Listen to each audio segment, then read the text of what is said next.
जय हनुमान ज्ञान गुण सागर, जय कपीश तिहु लोक उजागर। रामदूत अतुलित बलधाम, अंजनी पुत्र पवन सुत नाम। महावीर विक्रम बजरंगी, कुमति निवार सुमति के संगी। कंचन वरण विराज सुवेश, कानन कुंडल कुंचित केसा।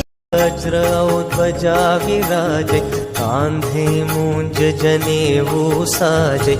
शंकर सुवन केसरी नंदन, तेज प्रताप महाजगवंदन। विद्यावान गुणी अति चातुर, राम काज करिबे को आतुर। प्रभु चरित्र सुनिबे को रसिया, राम लखन सीता मन बसिया।